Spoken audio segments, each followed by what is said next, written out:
Hola, buenas, bienvenido a Aula Geográfica, el canal donde podrás aprender o repasar tus conocimientos de geografía. La clase de hoy veremos la economía como dinámica espacial.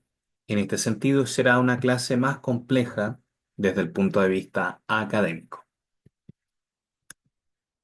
Los principios de la geografía económica. La geografía económica explora cómo factores naturales y sociales, tanto por separado como combinados, impactan en esas actividades económicas en un territorio. En este campo se analiza la localización y la naturaleza de las actividades productivas, el uso del suelo, la relación con la infraestructura de transporte, la rentabilidad del terreno y la distribución de las actividades productivas no solo a nivel local, sino también global. A través de esta disciplina, podemos comprender cómo la oferta y la demanda se relacionan espacialmente. En términos simples, estudia cómo los lugares de producción y consumo están conectados, tanto en el espacio como en el tiempo. Se divide en dos grandes áreas. La economía urbana examina las actividades económicas en las ciudades y la economía rural, que estudia el campo y sus características productivas. Ambas nos ayudan a entender por qué las personas y las empresas se localizan en ciertos lugares. ¿Cómo definimos la economía desde la geografía? Desde la perspectiva geográfica, la economía se entiende como una interacción entre la producción y el consumo de bienes, servicios y actividades que buscan satisfacer una oferta o demanda específica dentro de un espacio determinado. Esta relación genera dinámicas que, a su vez, dan forma a patrones espaciales. Los principios Los principales patrones económicos pueden clasificarse en dos categorías: la concentración de actividades y la dispersión de actividades. Dentro de este análisis territorial, los factores económicos básicos incluyen la economía de escala, que es beneficios derivados de producir en grandes volúmenes; la economía de aglomeración, la ventaja de las proximidades entre las empresas relacionadas; y la demanda por el territorio, la presión sobre el espacio debido a su valor económico y funcional. La primera arista que veremos son las economías de escala. Las economías de escala se refieren a los beneficios que obtiene una empresa al aumentar su producción, lo que se traduce en una mayor eficiencia y reducción de costos. A medida que que una unidad productiva crece, puede distribuir sus costos fijos entre más unidades, reduciendo así los costos medio por unidad. Un ejemplo básico: imagina que una planta produce tornillos. Si solo se fabricara uno, el costo de producción, incluidos los materiales, la maquinaria, el espacio, los salarios, entre otros, se concentraría en ese único tornillo, haciéndolo extremadamente caro.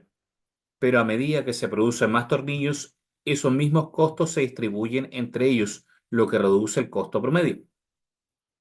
El costo se puede dividir, tipos de costos, en fijos, semifijos y variables. Los costos fijos son constantes independientes de la producción, como por ejemplo el arriendo de una fábrica. Los semifijos cambian en escalones, como cuando se compra una nueva maquinaria. Y los variables dependen de la cantidad producida, como los materiales. Factores adicionales que contribuyen a la reducción de los costos. Tenemos las bonificaciones, que son descuentos por compras al por mayor. La especialización. Hay una mayor eficiencia de los trabajadores y de la maquinaria. La optimización. Mejora de las técnicas de producción. El aprendizaje y la experiencia. El aumento de la eficiencia debido a esta misma experiencia. ¿Existen otros factores que podrían aumentar el nivel de producción? Además de estos, los avances tecnológicos, economías de red y mejoras logísticas son factores clave que potencian la producción. En este gráfico podemos ver lo anterior: las economías de escala. El aumento del nivel de producción reduce los costes medios en el CME1 hasta A. Pero si excedemos ese punto, los costes cada vez van a ser mayores. Como la empresa espera seguir aumentando la producción hacia B, instalará una nueva maquinaria más moderna cuyos costes medios en este caso CME2, serán menores para los nuevos niveles de producción. Clasificación de las economías de escala. Tenemos las economías de escalas internas, EEI, se originan dentro de la empresa y son resultado de decisiones internas, como la expansión del capital o la implementación de nuevas tecnologías. Las economías de escala externas, EEE, benefician a toda una industria, como cuando un avance tecnológico como la Internet mejora el servicio de toda la industria de la telecomunicación. La relación con la ley de los rendimientos marginales decrecientes. Esta ley establece que a medida que se aumenta la cantidad de un factor de producción manteniéndolo constante, los demás, la producción total aumentará, pero de manera cada vez menos proporcional, hasta llegar a un punto en que el aumento de producción se vuelve insignificante. Un ejemplo de esto es una persona con una parcela de tierra y un trabajador logran producir 10 costales de grano. Para aumentar la producción del grano es sencillo contratar a un trabajador, es más sencillo que contratar a un trabajador adicional que adquirir más terreno, ya que la tierra permanece constante y los trabajadores son variables. Si se contrata un segundo trabajador, la producción podría aumentar a 24 costales de grano. Aunque la producción crece, el aumento no es directamente proporcional al número de trabajadores adicionales debido a las limitaciones del terreno. En este sentido, de conclusión, tenemos que la economía de escala internas y externas, junto con la ley de rendimiento marginal decreciente, explican cómo las empresas e industrias pueden optimizar su producción, pero también destacan los límites inherentes al uso eficiente de los recursos. Deseconomías de escala. Ya que hablamos de economías de escala, tenemos que hablar de la deseconomía. La deseconomía de escala ocurre cuando una empresa alcanza su límite de producción y al seguir creciendo empieza a experimentar ineficiencias, aumentando así el costo medio de producción. En lugar de obtener más beneficios, la empresa ve cómo sus costos crecen sin que la producción aumente proporcionalmente. Un ejemplo. Imagina que una fábrica de bicicletas produce 1.000 unidades al mes con un costo de 1.000 por bicicleta.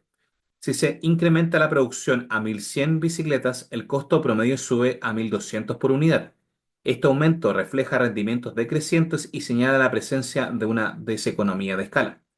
La decisión lógica sería no seguir expandiendo la producción, ya que los beneficios se reducirían. Las deseconomías de escala pueden ser internas y externas, dependiendo de si las ineficiencias provenientes dentro de la empresa o de factores externos a toda la industria.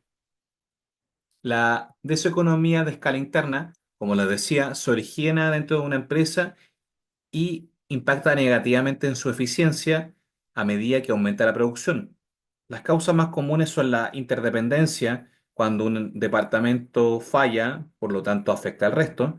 Un ejemplo es una máquina empacadora que produce, eh, que falla, puede tener toda la línea de producción, no solamente el área de la máquina empacadora, sino todo lo que le sigue posteriormente. Otra causa común es la organización y comunicaciones. En cadenas de mando largas, una orden puede no llegar a los operarios o llegar distorsionada, generando errores operativos. Esto último se puede prever con mucha de la tecnología moderna, pero aún así puede seguir ocurriendo. Y otra de las causas comunes es la relación industrial. La falta de interacción entre la dirección y los trabajadores puede generar descontento, disputas laborales y una disminución en la productividad. Esto se ocasiona quizás por bajas de salario, por problemas entre los directivos y los trabajadores, entre otras. Otra deseconomía de escala es la deseconomía de escala externa. Son causados por factores empresos externos a una empresa y afectan a toda una industria o sector. ¿Cuáles son las causas comunes? La ineficiencia derivada del aumento de la producción en otras empresas del sector. Externalidades negativas. Por ejemplo, el humo de una fábrica puede afectar a los habitantes cercanos. Este daño no se incluye en los costos del productor, ya que el mercado no contempla un impacto social o ambiental. Si se internalizara este costo, el fabricante tendría que compensar a los vecinos, aumentando los costos a medida que el problema se agrava. Conclusión de esto.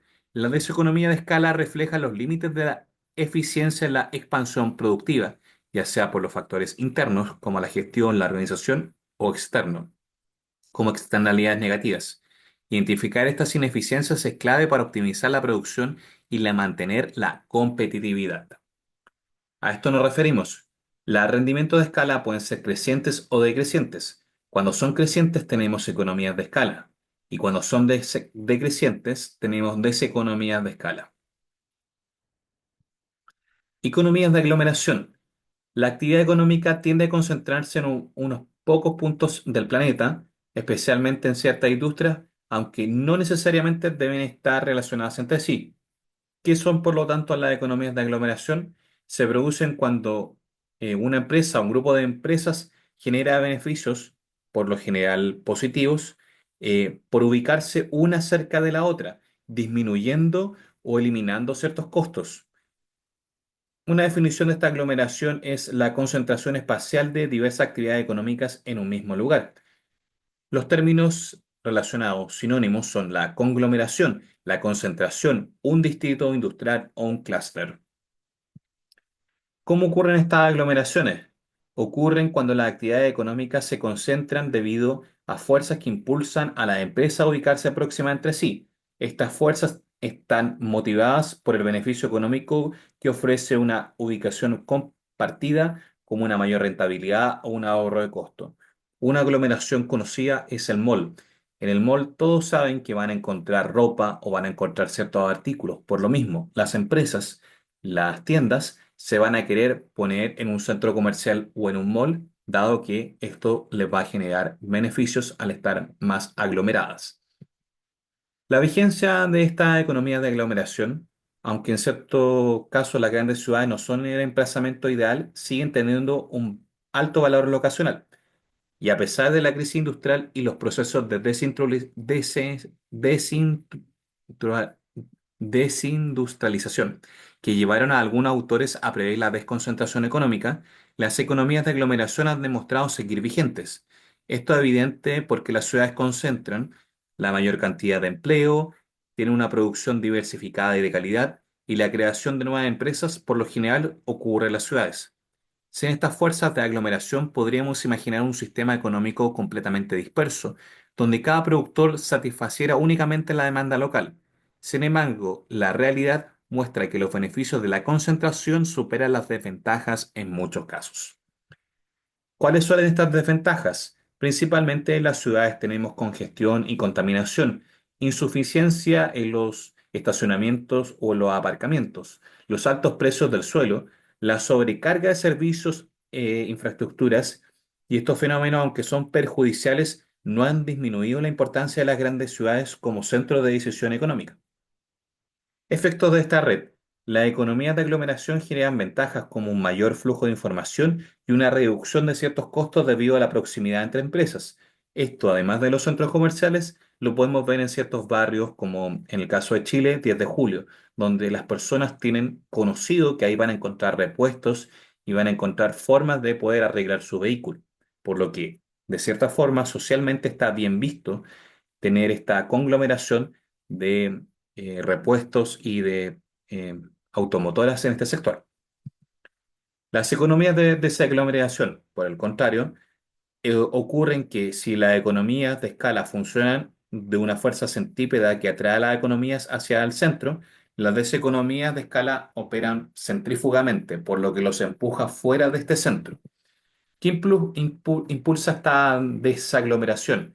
Principalmente la falta de espacio disponible, ya que las ciudades tienen problemas de expansión, un incremento en los costos de recursos, el suelo se vuelve más costoso o el agua, la electricidad se puede volver prohibitivo, el colapso de la infraestructura, dado que los sistemas viales o de transporte son insuficientes, y una normativa estricta que dificulta ponerse en ciertos lugares. El caso de Santiago, por ejemplo, en Santiago no existen fábricas porque por ley no pueden estar dentro del anillo de Américo Vespucio. Los movimientos centro-periferia. Desde una perspectiva espacial, muchas veces la desaglomeración implica un movimiento de actividades hacia la periferia, como lo que les decía. Dado esta ley que prohibía a las fábricas estar en el anillo de Américo Vespucio, podemos ver fábricas fuera de él. como en sectores de Quilicura, Colina, Lampa, o en sectores como Buin o el sector sur de San Bernardo. La reubicación parcial. Algunas empresas trasladan parte de sus instalaciones en las afueras de las ciudades o en ciudades cercanas. O la reubicación total, cuando optan por mover completamente su producción a la periferia. Ejemplo de esta desaglomeración como el que les daba, o también cuando fábricas, oficinas o centros logísticos deciden establecerse fuera del área urbana para evitar los altos costos del suelo, la congestión o los problemas asociados a la saturación de infraestructuras. Otros factores que pueden influir en la desaglomeración son los avances tecnológicos, las estrategias de diversificación y los cambios en la dinámica del mercado. Avances tecnológicos como las mejoras en la telecomunicación y transporte permiten estar más lejanos o en ubicaciones más remotas. La estrategia de diversificación, las empresas buscan minimizar riesgos dispersando sus operaciones y los cambios en las dinámicas del mercado cuando, por ejemplo, el crecimiento del comercio electrónico ha disminuido la necesidad de ubicarse en áreas céntricas. Dado la tecnología, ya no existe una necesidad de estar viviendo en el centro, por lo que la dinámica del mercado se da hacia las periferias.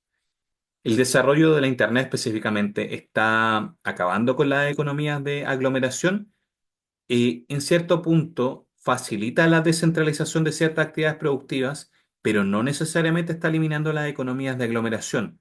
En lugar de acabar con ellas, la tecnología ha generado una nueva forma de concentración económica, especialmente en sectores donde la innovación, la información y el acceso a mercados especializados. Sin embargo, los sectores más tradicionales como una industria manufacturera tienden a aprovechar esta flexibilidad tecnológica para desaglomerarse hacia áreas periféricas, donde el suelo es más económico, donde tienen ventajas probablemente de impuestos, entre otras. La demanda por el territorio. El territorio es un recurso escaso. Por lo mismo, esto genera competencia económica por el mismo territorio. Esto se puede clasificar de las actividades según se demanda. Hay actividades que utilizan el territorio como insumo de producción. Esto puede ser la agricultura, la minería, la pesca, el turismo basado en el patrimonio natural y cultural, ya que dependen de este territorio. Y por otra parte, tenemos aquellas que lo usan como soporte. Esto se refiere, por ejemplo, al transporte, a los servicios financieros y tecnológicos o zonas urbanas para el comercio, ya que en realidad no es que ocupen el territorio como un insumo productor de producción, sino como un soporte donde operan. Implicaciones de este desarrollo tecnológico en la demanda por el territorio. Primero, tenemos la reducción de la dependencia de una ubicación física. Por lo mismo, hay muchas empresas que ya no tienen ubicación física, sino que tienen una ubicación en la red, en Internet, y no necesariamente en un espacio físico. La persistencia de la economía de aglomeración en ciertos sectores, ya que dependen de la interacción humana, el acceso a infraestructura avanzada o las redes de conocimiento van a preferir seguir prefiriendo ubicaciones urbanas o tecnológicas especializadas. Por ejemplo, en cierta forma, el barrio 10 de Julio ejemplifica esto, ya que la gente va a persistir en ir a comprar estos sectores que es un sector especializado. La competencia por el territorio, específicamente, da una área con alta conectividad digital y física que se vuelve más atractiva para empresas innovadoras y el valor de la localización sigue siendo importante para sectores que priorizan acceso a mercados y recursos humanos especializados. En conclusión, el Internet y la tecnología no han eliminado la relevancia del territorio y la dinámica económica. Por el contrario, han redistribuido las fuerzas de concentración y dispersión en función de las características de cada sector y actividad.